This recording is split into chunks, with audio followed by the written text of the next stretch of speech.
আসসালামু আলাইকুম প্রিয় নবম শ্রেণীর শিক্ষার্থীরা, আশা করি ভালো আছো। এই ভিডিওতে আমরা বিস্তার পরিমাপ অধ্যায়ের অনুশীলনীর 1 নম্বর অঙ্কটা সলভ করব। তো এভাবে আমরা 1 থেকে ধাপে ধাপে 10টি অঙ্ক সলভ করব। শিক্ষার্থীরা, চ্যানেলটি সাবস্ক্রাইব করা না থাকলে চ্যানেলটি সাবস্ক্রাইব করে রাখবে, যাতে পরবর্তী ভিডিওগুলো তুমি পেয়ে যাও। 1 নম্বরে বলা হয়েছে নিচের তথ্য রাশির পরিসর নির্ণয় করো। পরিসর নির্ণয় করা দেখিয়ে দিচ্ছি, খুবই সহজ।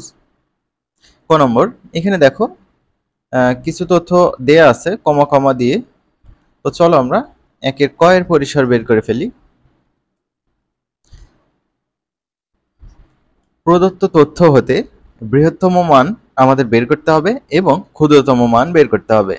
বৃহত্তম মান এবং ক্ষুদ্রতম মান বিয়োগ করলে আমাদের পরিসর বের হবে। দেখো, বৃহত্তম মানকে এক্স এইচ দিয়ে প্রকাশ করা হয়। তো এক্স এইচ ইকুয়াল 22। এখানে যদি তুমি খুঁজে দেখো, এর মধ্যে সবচাইতে বড় মান হবে 22, ঠিক আছে। এর মধ্যে সব থেকে ছোট মান হবে 0। তো ছোট যে মানটা হবে সেটাকে আমরা এভাবে লিখেছি, ক্ষুদ্রতম মান এক্স এল ইকুয়াল 0। এখানে এল দিয়ে লোয়েস্ট বোঝায় আর এই যে এইচ দিয়ে হাইয়েস্ট বোঝায়। অতএব পরিসর আর equal X H minus X L. X H এর ভ্যালু 22, এক্স এল এর ভ্যালু হচ্ছে 0। 22 মাইনাস 0 ইকুয়াল 22। এই হচ্ছে একের কয়ের উত্তর।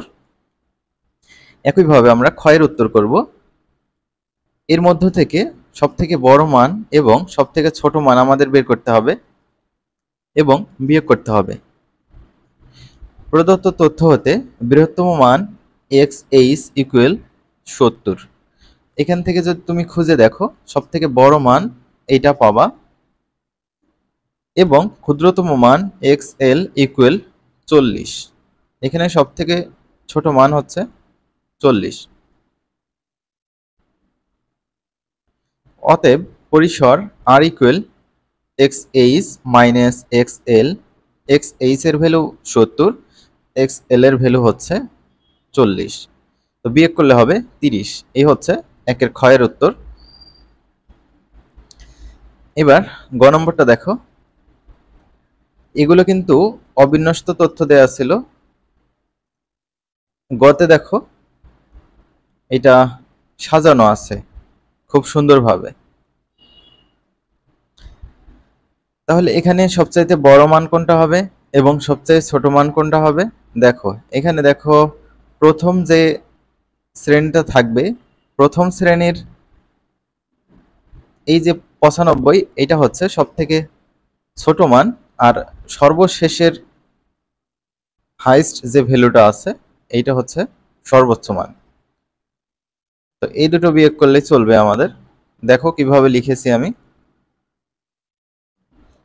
গ নম্বর, প্রদত্ত তথ্য হতে সর্বশেষ শ্রেণীর উচ্চসীমা। সর্বশেষ শ্রেণী কোনটা? এটা প্রথম শ্রেণী, দ্বিতীয়, তৃতীয়, চতুর্থ, পঞ্চম, তারপর হচ্ছে ষষ্ঠ। এটা হচ্ছে সর্বশেষ শ্রেণী, সেটার উচ্চমান এই। তো এটা কিন্তু নিম্নমান, এটা নেওয়া যাবে না। তো উচ্চমান আমরা নিয়েছি। তো এইটাকে এল ইউ দিয়ে প্রকাশ করা হয়, ঠিক আছে। L U equal 155। আর সর্বনিম্ন শ্রেণীর নিম্ন সীমা, সর্বনিম্ন শ্রেণী কোনটা? এই যে প্রথম যে শ্রেণীটা আছে এটার নিম্ন সীমা হচ্ছে 95। তো এইটা এল এল ইকুয়াল 95 এভাবে লেখা হয়েছে। তোমরা বইয়ের মধ্যে খুঁজলেই পাবা এগুলো কেন লেখা হয়েছে। এল ইউ তারপর এল এল বইয়ের মধ্যে পেয়ে যাবা।